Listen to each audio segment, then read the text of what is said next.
lot of entrepreneurs are afraid of proficiency. And so I have people all the time say, how do I retain top talent? How do I retain top talent? You don't. Go find somebody who can outrun you. The thing that people don't realize, or that they do realize and they're terrified of, is peak performers care more about growth than they care about compensation. That's a fact. That money doesn't really motivate them. No, once they're financially satiated, they do not give a shit. They want growth and education. So how did you get to this point of clarity? I tried it every other way first, and it all failed. I've failed every way a human could fail. I'm the dumbest person that's ever been in business. I call myself the world's greatest failure. I have an accessibility to failure most people don't have. Entrepreneurship is so hard. Well, what would you say to someone who is, kind of knows they can't do everything?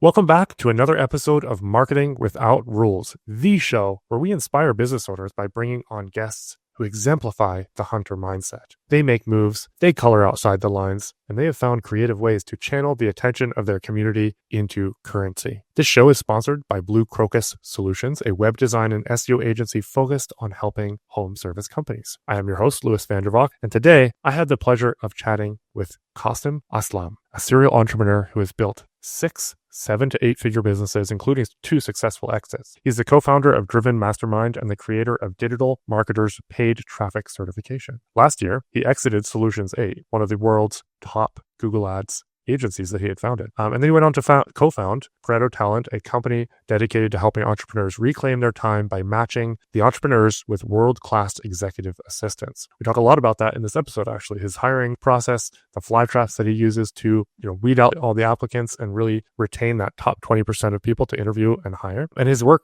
is grounded in the insights that he gained as the founder of Solutions 8, which he exited for a pretty fantastic profit margin. Kasim has released Hire, his book, and you'll be able to find the link to that book. You can download it for free. You can also go to Amazon and purchase it, get it on Kindle, get the print version. But it's a book that goes through a lot of the stuff that we talked about today in more detail. The systems he used to build his companies with awesome people. So jump in. As a bit of a spoiler alert, we do talk about Skunks. And that's the title of this episode as well. And it's not what you think, but it's a really, really solid episode. All right, guys, enjoy. All right, it's happening. We're recording. I am here today with Kasim Aslam. I think I butchered the name again because I've said it so many times in my head the wrong way. But introduce yourself, my friend, and just give people a little bit of a background into your rep sheet a little bit. You've done a lot of cool things, and you're very, very focused on hiring and AI right now and all of that. But just give people a little bit of a reason to why what you're saying holds any weight.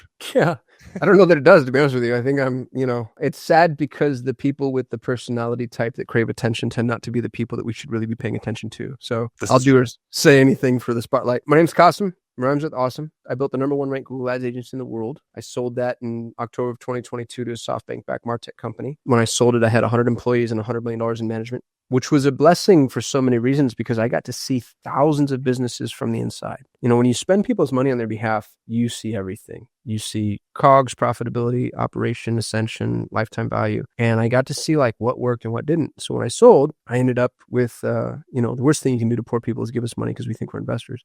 I ended up with a little bucket of money and I just started building businesses, which is what I call myself now. When people say, what do you do? I say, I'm a business builder. And I've built 6 multimillion-dollar businesses that have achieved 7 or 8 figures in gross revenue. I'm meaningfully involved in about 15 different entities, all of which are profitable to varying degrees with the exception of 2 that are in the incubator stage. And I've kind of cracked the code on the professional services piece, more or less. It's the dumbest business model. It's like the humblest brag a person can have. It's not SaaS, it's not e-com, it's not sexy, it's not massively scalable. They're not even always exitable, but I know how to do them pretty well. And so that's my claim to fame. That's maybe why people should listen to me. I love it. And also, I happen to know from following your Facebook posts, and which you eventually turned into a book, which is interesting. You've read a lot of the books behind you, so there's some knowledge. There's some knowledge in that head of yours. I actually loved the part. So I don't have it here in this office, but back in my home office, I had this huge shelf of books, and I felt some sort of sense of guilt having them in my background because I was like, I haven't read all those books. People think I'm really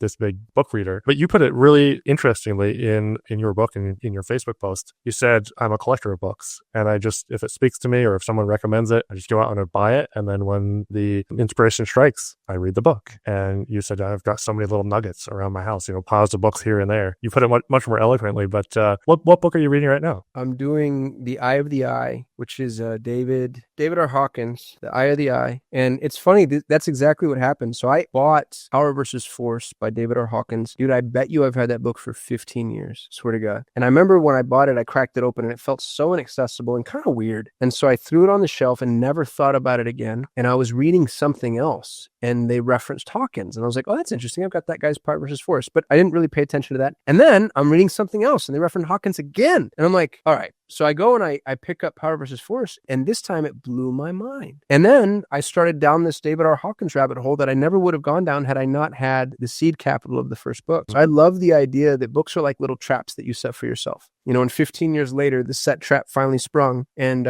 somebody said books are like wine, right? You don't buy wine to drink it. You buy wine for the right occasion. Mm-hmm. And so far, Hawkins is making a really significant impact on me. And 15 years ago, I just wasn't ready for what he had to say. That's cool. I can relate to that. And that's why I brought it up, because I can relate to that. I look over at my bookshelf and there's, books on there that I know are valuable, but it's just not the right time or the right space. My soil is not ready for the seed yet. Yeah, that's such a beautiful way to say that. Well, and sometimes there's books like this happened with you with The Power of Now. I read The Power of Now when I was 19, profoundly impacted, loved it, cited as one of my favorite books. Read it again 10 years later. It was a totally different book at that point. You know what I mean? Totally. And it was profoundly impactful. And I was like, oh, what? And then I read it again 10 years. So there are books, The One Thing by Gary Keller. I read that book every year, or I try to, and every year I get something different and something more out of it. So it's just this fun journey because a book is a mirror in so many ways. I feel that way about fiction too. I actually get more out of fiction than I get out of nonfiction, because nonfiction can only tell you what is true at best. Fiction can tell you what is meta true. It's like more true than true, and there's so much value in fiction that I feel like people don't give it enough grace. Good fiction, you know what I mean? Like the classics. I think they're really worth pursuing. That's exciting. Go check out the book. Where is your favorite place for people to buy it? That one. I know you've got some other ones that we're going to talk about as well. The book I wrote, The Book of Threads? Yeah, The Book of Threads. I think they can have that for free too. I used to give it away as a link. Now I got to find out where to do that. I'll tell you what, if they go to kasim.me, kasim.me, I'll make sure it's linked to there. And then if they want to go to Amazon, they can buy The Book of Threads, but they don't need to. I mean, it's, I'm not making my money selling books. So I love it. So this will segue into one of the topics I do want to talk about, which is applicable to any business owner here. I'm assuming when you said, I'll make sure it's set up on your .me link there. I'm about to send it to my EA and say, you just sent it to your EA. Yeah. Feel it. I could feel the cogs turning. Let's talk about this. Let's talk about your perspective on having EAs, having team members, hiring, all of that. Very scary stuff for business owners. I talk a lot to smaller business owners, in the 200,000 to couple $1 million range. And, a lot of them on the lower end are still their it.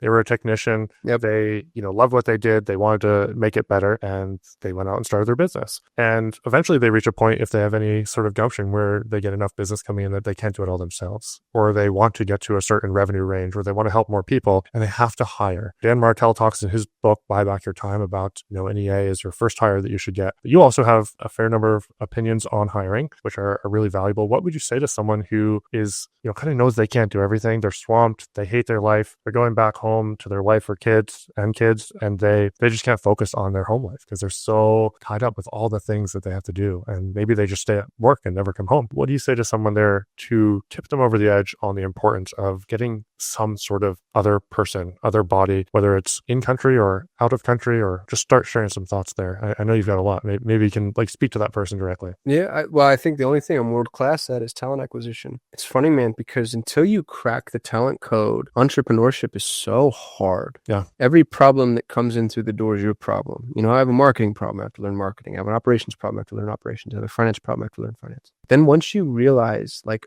if I learn talent, the marketing problem becomes a who problem, not a how. The operations is who, not how. It's Dan Sullivan's who, not how. So, and I agree very strongly with Martell. I think an assistant needs to be the first role you hire for, because you have too many problems to define one role. You have all these little problems that it doesn't make sense for you to bring on a person with a level of expertise in any specific proficiency because you really can't keep them busy. And the assistant is the only role in conventional business where it's okay not to have a job description. Not true. Not having a job description is actually kind of breaking the rules unless it's an executive assistant, in which case no job description is the job description. It's like, I just need your help. And it's an excellent incubator role, but people do it wrong. So my experience has been most people who aren't hiring or refuse to hire, it's not because they don't want to, or because they don't, they know they need to, but they've tried and they've failed. So if with your permission, I'll maybe pivot a little bit and speak to those folks in particular. If you haven't tried, do that. You know what I mean? Like, obviously, right? I think that's the reason a lot of people don't try is they are scared. They've seen other people fail, or they've tried a couple of times and they're like, crap, this is just not going to work. I'm going to go back to doing it myself. So those people, the first issue with delegation, in order to be effective at delegation, it presupposes that you have somebody effective to delegate to. And very often people try delegating to the wrong person. You get the wrong person on the wrong seat on the wrong bus. So step number one is you have to go find a peak performer. It serves nothing to delegate to somebody that's inadequate.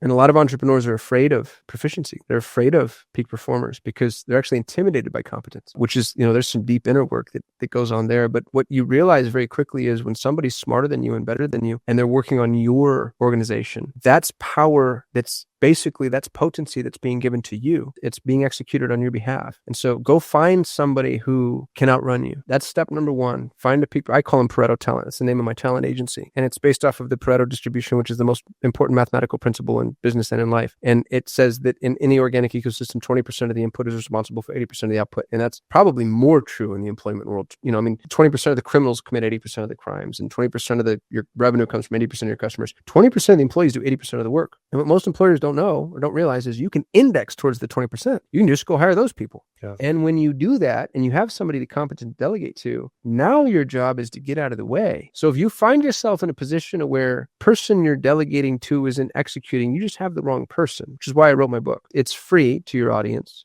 I charge nothing. And it's 7 steps. You're 7 steps away from the greatest hire you'll ever have in your entire life. But it requires you changing the way that you act. You have to delegate projects, not tasks. You can't micromanage. Authorship creates ownership. You have to let them, when you hire a peak performer, you don't get to play Geppetto. They're no longer a puppet, which, again, very often people think it's like, oh, there's no such thing as good help. No, you suck at delegating. You know what I mean? Like hiring. Yeah, there's a lot of really good help out there. You just need to get good at hiring and good at delegating. And if you can get good at those 2 things, which are really kissing cousins in so many ways, there's not a whole lot else at business you need to be good at. Interesting. That's such a great perspective. I mean, I've got some killers on my team, but I've also made a lot of mistakes. And, I guess I don't know if I've always gotten the 20%, but I feel like we're batting a little bit better now. Yeah, super interesting. Now, here's a philosophical question. If you hire all the 20%ers, does the Pareto Principle still apply? So the Pareto Principle is fractal. Here's what's really interesting about it is if you take 1,000-person organization and we apply the Pareto Principle, which by the way, Pareto never said 80-20. That's the way that was ultimately termed, and it makes it more accessible psychologically. Really, the true Pareto Principle says that the square root of the total participants is responsible for 50% of the output, which is even more mind-blowing because it makes it far more leverageable the larger the group. But that's too hard a conversation to have. So let's say... I like how you read it, like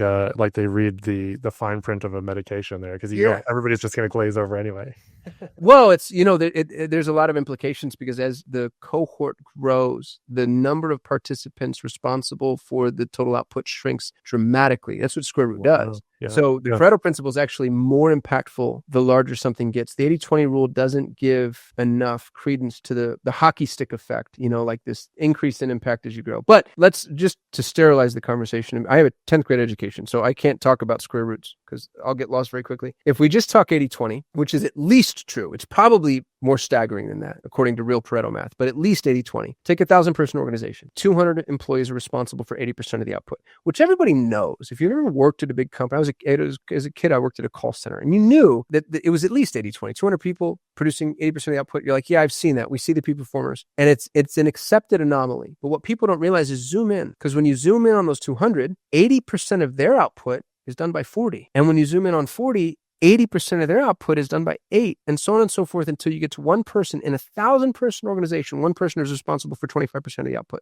And here's what's insane is large bureaucratic organizations try actively to repel peak performers. They want minimums and quotas, right? They're looking for, if they see the Pareto distribution, it's existential crisis on a spreadsheet, and then they do something called mitigating the risk. It's a key man insurance issue. So small businesses, we have very, very, very few value propositions as a small business, very few areas upon which we can contend and win, talent is one of them. Because a big business cannot treat individual humans as miracles. It can't lean into the Pareto distribution. You and I can. When I sold Solutions 8, I had 100 employees at $100 million in ad spend under management. One human being managed 40% of my revenue. Wow, I like you knew that. Oh, yeah. His name was John Moran. He's the greatest Google Ads mind in the world. He's now Google Ads famous. And most business owners go, oh, I can't afford that. That's a key man risk. No, you can't afford not to have that. Because no matter what business you're in, that's either going to be true or you're going to sacrifice the opportunity to have that 40% revenue. You know what I mean? You can't have all of that revenue and not have the Pareto distribution. You just end up becoming average. And average in business is forced obsolescence. So the key is to lean into the Pareto distribution, which is structured. All functional hierarchies are structured like pyramids, and the most valuable assets move to the top. And so when you try to mitigate the risk, you flatten the hierarchy, which means you get rid of your most valuable assets. So that's risk number one. Risk number two, let's say that you lean into the Pareto distribution, like I'm saying, and you do nothing but hire all peak performers, which is what I did. You end up, it's still a Pareto distribution. You're just further up the aggregate pyramid. I had 40% margins in an industry that aims at 15%, according to HubSpot, which has more statistics on this than anybody. So I had a highly profitable, highly functional agency. And because it's shaped like a pyramid, the thing that people don't realize, or that they do realize and they're terrified of, is peak performers care more about growth than they care about compensation. That's a fact. There's an MIT study that... Yeah, money doesn't really motivate them. No, once they're financially satiated, they do not give a shit. They want growth and education. And in a functional hierarchy that's shaped like a pyramid, if your base of your pyramid is hyper-functional, they're going to want to move up. But the pyramid tapers there's not enough room for them within your organization. So what happens? They leave. And so I have people all the time say, how do I retain top talent? How do I retain top talent? You don't retain top talent. Top talent can't be retained. What you do is you build the flywheel that allows you to benefit from top talent while they're with you. And what that looked like for me, this was my model, was I told people, look, I know that I can't keep you forever. I'm an incubator. What I need from you, though, is this commitment. I will help you grow. I'll help your career. I'll refer work to you. I'll help you launch your own agency. And I did that publicly multiple times. But I need 2 years at a minimum. The average employee in the current economic infrastructure, by the way, lasts 18 months. So I'm asking for 6 months longer. I need 2 years, a 2-year commitment, handshake. You know what I mean? Like, I'm not going to paper anybody up. I'm not a litigious person, but 2 years. And before you leave, you have to find and train your replacement. If you do that, then I will be the biggest launch pad for your career in your business and potentially entrepreneurial life. And dude, the people I got, Lewis, I got access to humans that I could never have afforded if the only trade I had to offer was compensation. There were people that were already making more money freelancing than I could afford to pay them, but they saw the opportunity. It was one step back for 50 steps forward. Colin Schmelbeck's a good example. Colin Schmelbeck is Twitter famous. He's one of the sharpest Google Ads minds in the world. Everybody knows who Colin is in the Google space, in the Google Ads space. Colin was an employee of mine. When he applied, he already had a slate of freelance clients. And I'm like, dude, I know you want to go off and do your own thing. If you come work for me, I need 2 years. Find a training replacement. You can't steal any of my clients from my employees. Deal? Deal. Great. Colin gives me his 2 years. I have this amazing employee for 2 years. I get to benefit from all of his knowledge and wisdom. He trains other employees of mine, grows my business, finds and trains his replacement. I'm only better off. He segues out, gives me adequate notice, no midnight move out. And then I start referring clients to him that I don't want or don't need. You know, there's like boutique clients that I just can't, I don't have the time or attention to be able to take care of because I'm building a scaling business. Colin's building a lifestyle business. Something happens that blew my mind. Colin starts referring clients to me because he wants an entirely different type of business than I want. And so now I built one of the strongest referral partners I've ever had. I got Jay Abraham as a prospect from a Pakistani VA who, same story, Danish Ashrafi, brilliant young man, problem solver, outgrows me, moves on, does his own thing. I continue to refer work to him. I end up getting an email. He's like, hey, I got a client on the hook that's way too big for me. Do you want him? He CCs me on an email with Jay Abraham's CMO. Wow. I'm like, how does a Pakistani freelancer, how did this even, you know what I mean? How did this even happen? But one of the biggest opportunities in my entrepreneurial life came from a young man who I helped ascend. So don't try to retain top talent. Sometimes you end up with a John Moran, who one person managed 40% of my revenue. How long was he with you? 6 years. Cool. Here's the thing. He started as an employee. When we sold, he owned 10% of Solutions 8. I sold for an 8-figure sum, made John a millionaire. Yeah. Or another way to say that is John made me a millionaire. You know what I mean? Like, who really made who? But and employers are so afraid of that. They're like, oh gosh, if somebody gets too big or too important, I have to slap golden handcuffs on them. And I'm like, yeah, that's the best case scenario. I still owned 90% of that stupid business. Mm-hmm. And he managed 40% of the revenue. Pretty damn good deal. Yeah. You know, that's just the way I look at it anyway. So how did you get to this point of clarity? You know, maybe you just came out of the womb knowing this. No, most of us don't. I tried it every other way first, and it all failed. I've failed every way a human could fail. I'm the dumbest person that's ever been in business. I call myself the world's greatest failure. I don't know if it's autism or what, but I have an accessibility to failure most people don't have. But I tried, dude. When as a young man, I was grasping at every last equity point, and I was really trying to, I made all those mistakes, and it didn't work. And so it was just that's the growth opportunity, is broadening your horizons and trying other things. And then, man, once you realize, gosh, if I align my interests with really valuable people, most humans are not entrepreneurs. What's really funny about John Moran? My greatest fear when I was at Solutions 8, and I didn't understand for a long time, I'm like, why does this guy work for me? He's the greatest Google Ads mind that's ever lived. He manages 40% of my revenue. He could quit tomorrow, take all of the clients with him, and make literally millions, multi-millions, probably $2.5 million a year net to him working part-time. Because he managed 40% of my revenue, and we were approaching, I don't know, $6 or $7 million in gross revenue when we sold. Why doesn't he do that? I didn't understand, even with 10% equity, why doesn't he do that? He'd make more than he would with the 10%. You want to know the funny thing? When I sold Solutions 8, guess what John did? I don't know. He went and he got another job. No way. He'll be the first one to tell you. He's like, I don't want to deal with it. I don't want to deal with.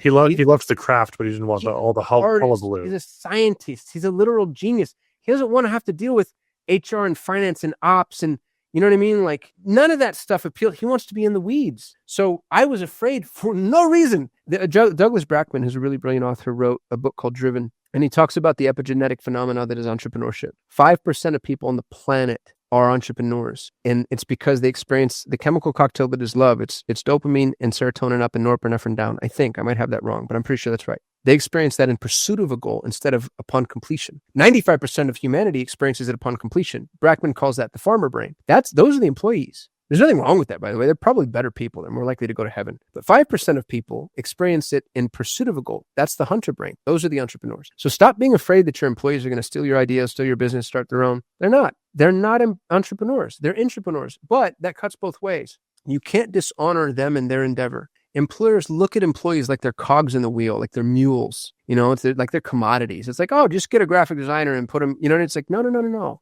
People are miracles. That's a literal miracle, and they're capable of incalculable value. And just because they're not an entrepreneur doesn't mean that make them less than you.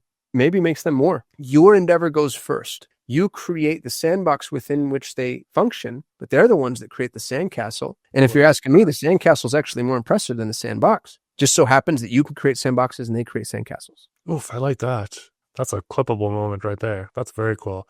Going back to the entrepreneur thing, you throw in the epigenetics and a little bit of trauma, and you got the perfect brew right there. Yeah, no shit. Every entrepreneur is a very broken human, dude. It seems there's some story behind most of us. Yeah, for sure.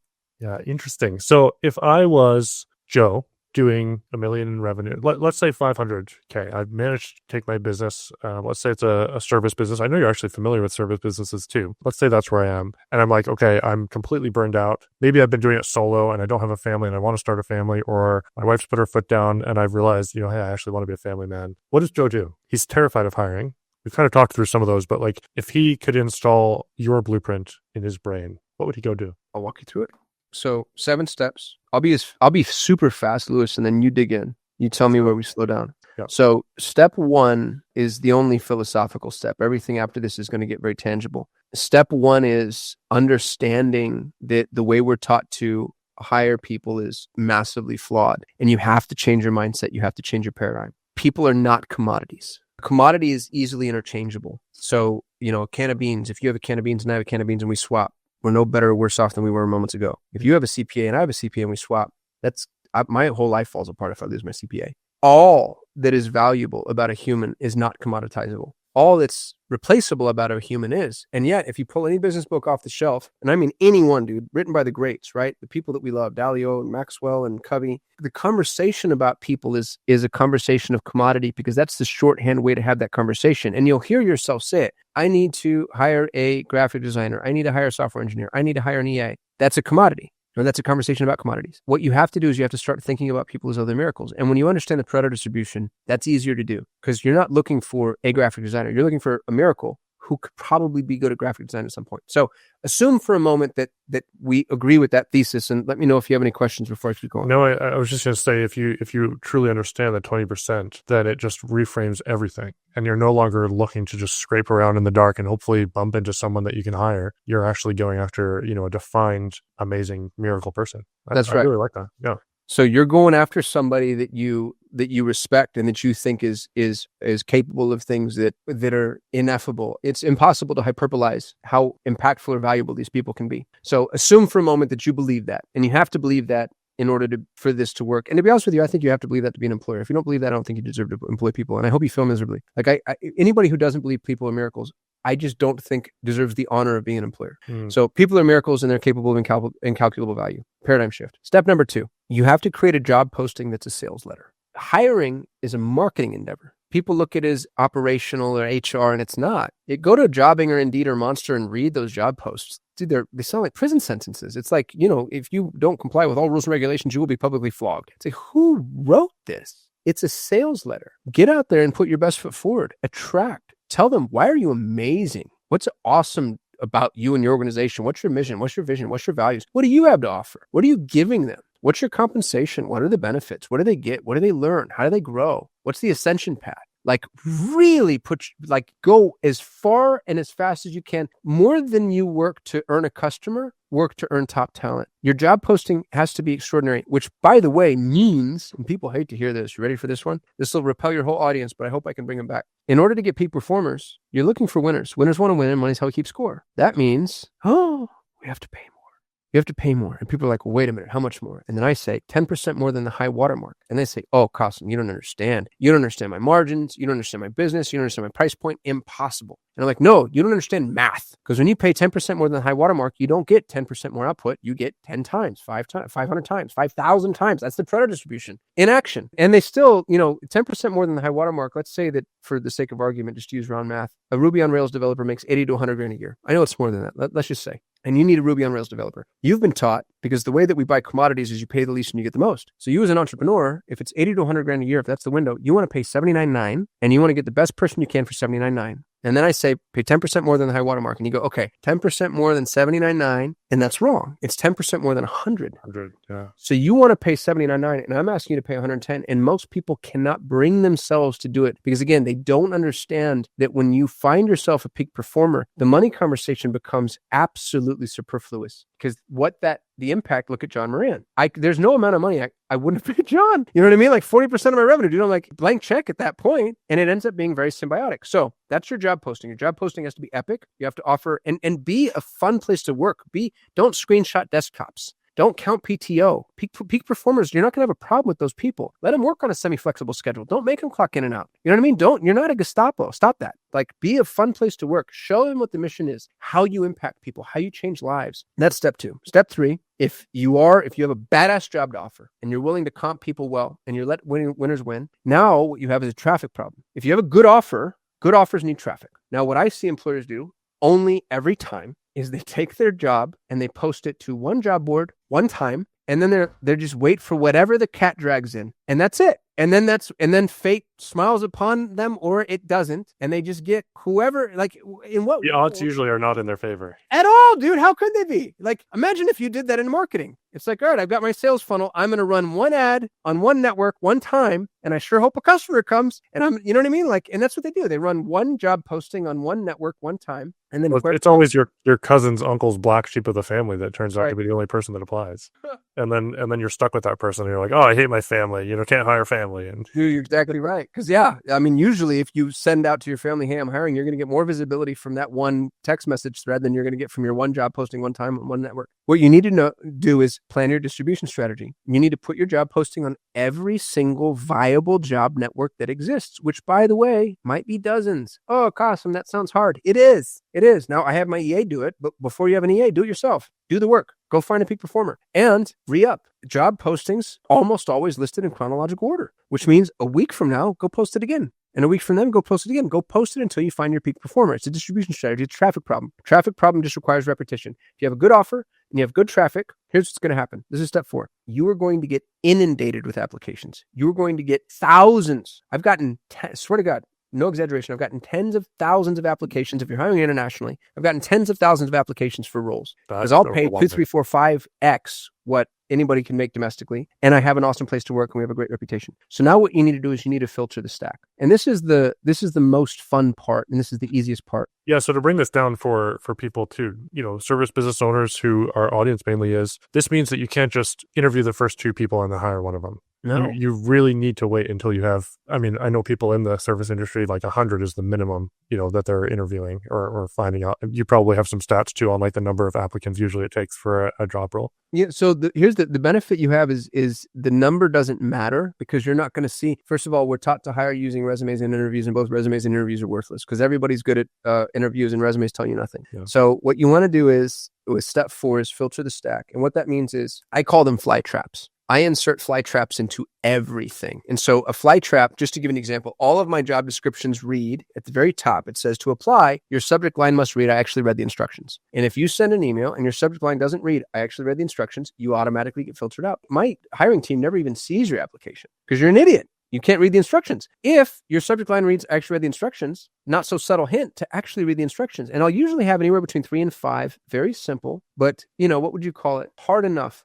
Hurdleable, but still difficult instructions. So can you give some examples of those? Yeah. Maybe we're about to rock into that. A really basic one is send me a link to your resume in a PDF format with this naming convention. Now, do I care that it's a link and not an attachment, or that it's PDF and not Word, or that the naming convention is? No, I want to know that you can slow down and follow instructions. Super simple. But dude, there's some people that just cannot do it. And especially if I'm going to be working with you remotely, that's a prerequisite. Sometimes I'll ask them to take, like if I'm hiring internationally, I'll ask them to take a free language proficiency test. How good is your English? I need to see 1 or above, for example. Sometimes it'll get a little more esoteric. I'll say like, if you're an animal, what animal would you be and why? Or what is, like if you have a Bible quote or something that's really impactful for you or important to you, you can ask them what this means to you, just to see culture fit. You could have, I wouldn't have any more than 5. So I'll have 3 to 5 questions, make them applicable to you. When they come in, if they've actually read the instructions and they follow the instructions, I clear out anybody whose formatting is abysmal. If you're already hard to work with, you know what I mean? Like if I can't read your emails and you don't communicate well, I don't want you to be my employee because now I have to manage you and I don't hire manageable people. For anybody that makes it past that, I send them an email. And this template is included in the gift they'll give your audience, by the way. This is all free. All this is templated. I send them an email that basically says, let's say you applied for a job with me. I'd say, Louis, I so appreciate you. And this, by the way, is step 5. I so appreciate you following the instructions. I'm looking for somebody with strong attention to detail. I've learned that resumes and interviews tell me nothing. What I'd like to do is I'd like to pay you in advance for a trial project. I'd like 2 hours of your time. I'll send you cash up front, and I just want to see how well you work. And you can run a trial project for any job. I don't care if it's in-person HVAC or journeyman plumber or, carpenter or SEO or graphic designer. There's a trial project you can come up with that costs 2 hours and pay them some amount of money that would justify a 2-hour expenditure. It doesn't need to be a lot. If you're in the States, you could pay somebody $25 an hour. If you're in the Philippines, it could be $5 an hour. Just so you know, you want them to know that you respect their time. Here's what I do. I try to shortlist 10 to 20 people, no more than 20. 20 is a lot, by the way. Let's say it's 10. And you might go, oh, Kasim, pay for a trial project. Dear God, no. What if you paid 10 people $50? What if you hire the wrong person? How expensive is that? Yes, it's the $500 insurance policy to save from the most expensive thing that business owners do, which is hire the wrong person. It's an absolute no-brainer. So you pay 10 people $50, which is the most you'll ever pay. And here's what I do is I say, if you agree, send me your PayPal, or your Wise or your Payoneer or whatever payment portal is applicable in that geography. I'll pay in advance. And they send me their PayPal. Everybody says yes. Never had anybody say no. I send them the $50 and I don't follow up and I don't send them the trial project. And then I wait. Whoa. And then what's funny is some people ghost me. And if you're willing to ghost me for $50, super glad I didn't hire you. Sometimes, not infrequently, I get somebody who follows up 2 weeks later and says, hey, you sent me money and you didn't send me the work. And I'm like, yeah. And you're obviously the type of person that I'm going to need to shepherd through life. Thanks, but no thanks. For the people that do follow up, which generally speaking is about 70%. 70% of people come back and say, hey, you sent me the money. Where's the project? I send them the project. And here's the real key. You have to make sure the project is ultra applicable to the role. This is absolutely necessary. This is running the tryouts. This is step 5. Ultra applicable to the role. So if you're hiring for a graphic designer, and that's an easy example, just because everybody's done it, don't say, here's the trial project, create this graphic design in this way with these assets and this framework and these pixels. AI can do that. Give them a project that makes them solve a problem. Here's the client. This is what they want. These are the issues. Here are their brand guidelines. And this is the problem. This is the thing we're trying to communicate to potential customers. I need you to, what kind of designs would you create and for what network? Like push the problem onto them and put yourself in a position of really hiring somebody that can think for themselves. But I'll add more Flytraps along the way. One of my favorite things to do is to say, here's the scope of work. How long will this take and when will you be done? I never tell them this is 2 days worth of work or whatever. Instead, I want to make sure they can communicate, manage expectations, manage it on time. So let's say that it's Monday and you tell me it's going to be done by Friday. Great. Awesome. Here you go, Lewis. Here's everything you need and log into this Dropbox account in order to get the brand guidelines or whatever assets. I send them the wrong username and password. And then I wait to see how long until they follow up. Because now, if you told me it's Monday, you told me Friday and Thursday night, I get a frantic email from you, I know you're a procrastinator or whatever it ends up being. I'll do a bunch of things, dude. If I'm hiring for sales roles, I'll have them schedule an interview with me and I'll cancel last minute, or I won't even show up and I'll see if they follow up. You'd be shocked how many, it's sales. You're going to get ghosted 51% or more of the time. So I want to know that I've had people curse me out before, which is really interesting. I'm like, thank God I didn't put you in front of my potential clients. Figure out all the problems with the job, everything that goes wrong with somebody doing the job, you can embed in the trial project. Once you've done this, once you've put 3 people through the trial project, you have nothing but stellar talent. Bloodthirsty killers, deadly assassins, the best you've ever encountered in your entire life. Now it's time for step 6. Step 6 is conduct the interviews. When you're conducting, now don't skip this, by the way. I used to just hire people straight from the trial project, and it creates a level of entitlement that I don't like. You still want them to earn the job. So you conduct the interview, and I follow up, Lewis, as long as their project is good, by the way, assuming that you like their output. I really like how you're doing the projects before the interview, because it takes some time and energy to do the interviews. Oh, dude, interviews are exhausting. Yeah. Yeah, so you're whittling it down instead of doing it the other way around. It's kind of like, okay, well, we did the interview. Here's like something, and they kind of know that if you're sending them the project, they've got the job. I used to do it in reverse. So I used to do the interviews and then do the trial projects. And what was really funny is I found out when I did the interview, let's say I interviewed 3 people, and I really like person number 2, and I kind of like person number,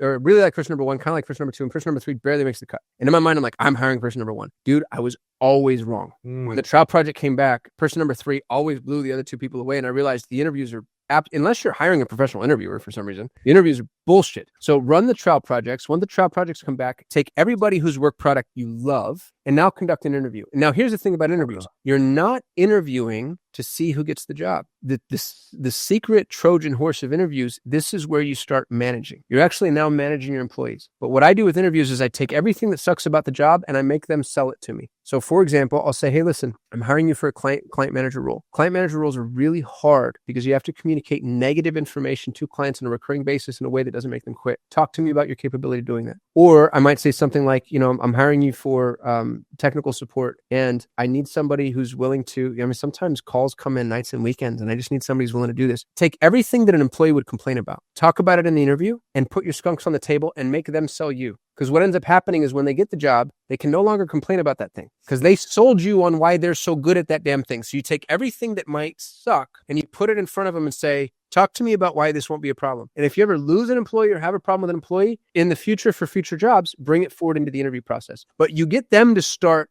committing to what you want that employee to commit to. And you put all your skunks on the table. They're selling themselves on it too. That's the title of the episode, by the way. Skunks on the table. That's what it's going to be. I love that. Skunks on the table. And then step 7 is onboard for success. What people do improperly and inadequately when they hire is they start slow. Nobody's ever going to run faster than they do in the first 90 days. Ever. They can't because you get complacent. You get comfortable. And you should. You don't want work to feel like a treadmill. That's an unlock, by the way. I'm looking back at the people that have onboarded quickly versus not. And I can attest to that, my small sample size, but that's very interesting. Very cool. Yeah. Well, and what most people do is like, hey, take it easy. We're going to put you through this training program and you're going to start real gentle. And then also the most excited. They want to get in and start working right away. Oh, dude. Yeah. Well, and a peak performer too. So what I like to do is if there's 10 things a human can do a day, I make sure you always have 12 on your slate. Now, I don't want people to kill themselves. I want people to have lives and I don't want them working nights and weekends. And there's all the data in the world shows that anything in excess of 40 hours is not productive anyway. So what I say is, look, I don't expect you to do 12, but Parkinson's law says that work expands into the time allotted.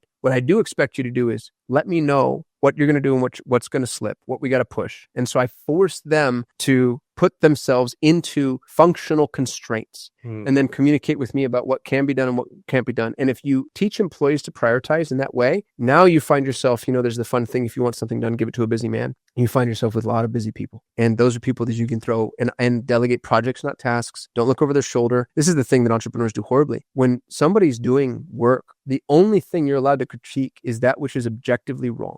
It would be like, hey, just so you know, Lewis, the studs have to be 18 inches apart. If they're not, the building inspector comes in and makes us do it again. That's an objective critique. Not, oh, change the red to blue. Change, the circle to a square. Shut up. That's not your business. It's not your job. Because authorship creates ownership. And the minute you start telling somebody how to do their job, they take their hand off the wheel. And the second worst thing that could ever happen is that thing fails. Because now they're like, I didn't do that. You did that, dude. You're the one that told me red to blue, circle to square. The first worst thing that can ever happen is that thing succeeds, because that person has zero ownership. They have zero feeling of participation in it at all. Let people take ownership over their work, and they'll outrun you. They'll run faster and further and farther than you'd ever expect. So that feels good in theory and sounds good in theory. And a lot of us would probably agree with that in theory. Do you have some examples of where that's gone horribly for you? So many. So I have a framework for it. It's called the Black Box of Delegation. Here's the rule. The Black Box of Delegation says you treat every productive endeavor that an employee undertakes as a black box. You're allowed to define the desired end result. Here's what I want. I want a new training program for employees, or I want a new website, or I want a new knowledge panel, or I want to start posting on YouTube, whatever. Desired end result. With KPIs, preferably, right? That's the output. You're allowed to define the inputs. I'm willing to spend this much money. I'm willing to invest in this education. Here are the other stakeholders, vendors, participants, whatever, brand guidelines, etc. Anything that happens in the middle is none of my business. Now, some employees actually have a hard time with this, and I tend to try to force them out of their comfort zone, and if they can't get out of their comfort zone, they're not a right fit for my organization. When things go wrong, and they will, people tend to abandon delegation entirely. Instead, what I'd encourage you to do, expect it to go wrong because it will, realize the fail point can only be one of two things. You either did not define the desired end result well enough, go sharpen that saw, improve on that skill. And that's always, oh, Lewis, dude, I'm so sorry. Dude, you did an amazing job given the desired end result I defined for you. I forgot to tell you, this has to be mobile optimized. Because if it's not, this happens.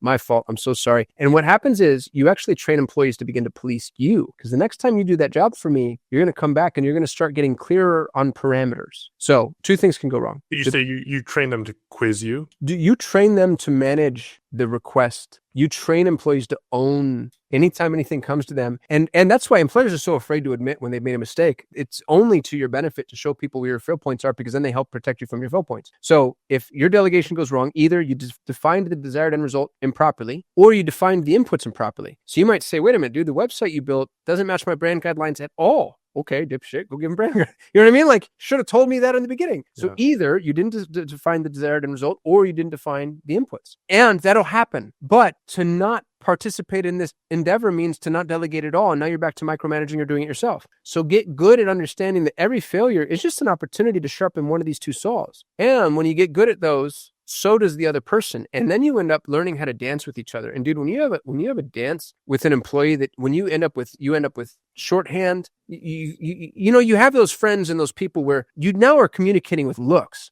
I've got my business partner now who started as my EA, rose through the ranks, became my CTO, helped me with my exit, is now my business partner, one of my best friends. He and I, dude, like we were just at Growth Hacking Live together in San Diego, and something will happen and we'll just look at each other and we both know we're going to do, you know what I mean? Like, we're going to do that. You end up with that, but it's only because you're working together in a way that allows for that type of dance. That's super cool. I know a guy that takes his EAs and he actually doesn't want them to be an EA for longer than a year. 6 months, I shouldn't be. Yeah. I think it should be. I could be a little bit longer than that. But what I tell everybody is the EA is an incubator role. My first EA became my director of automations. My second EA became my director of social. My third EA became my CTO, my business partner, and then my best friend. So the EA, what's fun about the EA role is you give somebody, it's called the 262 framework. You give somebody 10 things to do. They're going to suck at 2 of them miserably. They're going to just bomb them. They're going to do 6 fine, check the box, well done, good job, high five. And they're going to do 2 better than any human alive. And what we've been taught to do is go focus on the 2 things they suck at. And it's like, we're going to get you there, kid, and we'll do a performance improvement program, and I'll put you through the training, and you can shadow Sally because she's great at her job. Why don't we slow her down? Instead, it's like, stop making them do those 2 things and go focus on the 2 things that they're amazing at. And the EA role is the best place to do that because you get to test somebody against a myriad of roles. As a matter of fact, I own AEO.co. You and I talked about that before the pre-roll. AEO.co, which is answer engine optimization. I have more data on answer engines than I think anybody alive. I have 6 employees that have done nothing for the last year but study how LLMs have sourced their citations. The guy who runs that for me, his name is Julian. Julian started as my EA. Wow. And how many EAs would you have had over the last 6 years? Oh, bro, it's impossible. I have 6 or 7 working for me now. I have my personal EA. I have a gal that runs my YouTube, Julian, who runs AEO. And I guess he's no longer an EA, right? But there's still kind of an EA element to it. Every business I own seedoil.com with Joe Polish. We have an EA who manages that business for us. So every business I own, I peel an EA off and I assign to that business. Very cool. That's interesting because I've had a couple EAs, and I went through, going back to the Flytraps. The one that I did for this hiring round for the EA was I just put rabbits are blue in. Just like popped it in the text somewhere, and like I even told them at the end, like, what's the random fact in the thing, and that was an automatic disqualifier for me. And then but I like the way you structure your Flytraps better than what I did in the whole, but it was cool there. And then the one I have now, she has the ability to go on to something else. And so that's really sparked a thought process here for me. And she's done a great job at documenting stuff that wasn't documented before, and everything we do. Like, it's like you have to write an SOP a day. Like that was part of the hiring process. It's like I am a plethora of ideas and I haven't documented any of them. So that's part of our outputs here. Good for you, dude. I love that. Very interesting. Very interesting. I don't know what your time is. We're coming up on this. I'm asking you live. I should have asked you before, but do we have 5 minutes or do we have a little bit longer? Yeah, I've got to hop in 6 minutes. Happy to dig into as much as we can in that time. We can do rapid fire. No, I appreciate the honesty there. The hiring stuff is gold. And like, if people don't think this is a marketing conversation, then you've missed the point, because you've got to be marketing to hire new roles for your company. And Kasim has laid out such a, I'm sitting here thinking about ways I'm going to apply it to what we do. So my gears are turning, but let's rock to AEO and how a small business owner, service business, can absolutely dominate with some of the data. Maybe you mentioned there that you've just pulled a crap ton of data. We've got 6 people working on that for however long. What should people be paying attention to? What's hype and what's actually something that matters? Answer engines like meritocratic content. So AEO is not SEO. And a lot of SEOs are insisting that it is. And it's interesting. I'm watching it in my LinkedIn feed. They want to lose their job. That's what it is. It's a bunch of dinosaurs saying the meteor's not coming. And I'm like, no, it came and it hit, and you're dead and you're speaking from the grave. 65% of all searches results in 0-click. And the LLMs function massively different than search engines do. SEO, and I'm talking to an SEO, I realize, so I'm about to slander our collective environment, because that's where my marketing journey started. No, you're good. You got to do the basics of SEO, but it is a different game. The content is very different. SEO is very link-based. It's link building plus some lip service to quality content. Yeah. AEO it's authority-based. It's what SEO should have been. Remember Google's EAT? It's actually, it's a machine that's able to reverse engineer that to a degree that actually proves relevant. So the thing to do with AEO is start focusing on the way your grandma uses the internet, because that's about how LLMs use the internet. It's weird, dude. I've never seen so many citations come back from the grave. For example, all of a sudden, I'm seeing BBB, MapQuest, like NAP becomes really important. Yelp, of course, Quora, Yellow Pages, sites that allow for some level of authority articulation that has a thumbs up next to it. The most important website for AEO until, I don't know, a week ago was Reddit. What happened a week ago? ChatGPT downregulated Reddit citations almost 100%. Wow. So now Google it's really interesting. Profound did a study of tens of millions of citations and found that 1 in 5 citations was a Reddit citation, which is astounding. Reddit even beat YouTube. 21% of the citations were Reddit, 18.8% of the citations were YouTube, and Google owns YouTube, and YouTube's 19 times larger than Reddit. So Reddit is... But YouTube doesn't have the same amount of, meritocratic content, as you're saying, the same amount of interaction. Correct. So what's interesting about Reddit is the meritocracy is meta. People vote up content, but they also vote up authors, which is why LLMs like it. ChatGPT, I think, killed Reddit for 2 reasons. One, Reddit is really getting into bed with Google in the way that it's complying, and ChatGPT is a Microsoft product, even though they pretend not to be. And Google took people up by the knees because they stopped delivering 10 results as a limitation. They started delivering in excess of, I don't know what it is now. And I think it made the distillation of data harder for LLMs. And so they started to looking at things different ways, which means also sourcing citations in a different way. Reddit aside, really start to think about how to create content that people would thumbs up. Instagram comments are the new link building. Wow. So multimodal content, create one piece of content and put it everywhere, which means a podcast becomes YouTube videos, becomes social reels, becomes a carousel, becomes a Twitter thread. And then as people engage with that content, if LLMs are able to identify that as your content, and you can do that using same as schema tags on your website. Yep. And schema is the most important prerequisite to all AEO. Schema is the visibility that allows LLMs to even begin to see your website. If you schema your site properly, which isn't hard, it's tedious, and then you create multimodal content that people are actually engaging with, that more or less right now is AEO. There are a couple of sites for local businesses specifically that seem to be prioritized very heavily. One of them I hate with everything inside of me, and I hope this company dies in a pit of fire, but it's Yelp. They're horrible, pernicious evil, and you should go watch Billion Dollar Bully because they do a bunch of bullshit that should be illegal. But for some reason, local answer engines seem to prioritize Yelp really heavily. NAP, of course, is important, has always been important, will always be important. If they just focus on authority building, dude, like that's really the key. For it's at. Yeah. Well, Kasim, we're coming up on time. I really appreciate your discourse here today. Thank you for your time. Thank you for sharing. The link will be in the description for people to grab your hiring book. What a fantastic chat. I appreciate you, my friend. Thanks for having me, buddy. I appreciate you. All right. Talk soon. Bye, everybody. All right.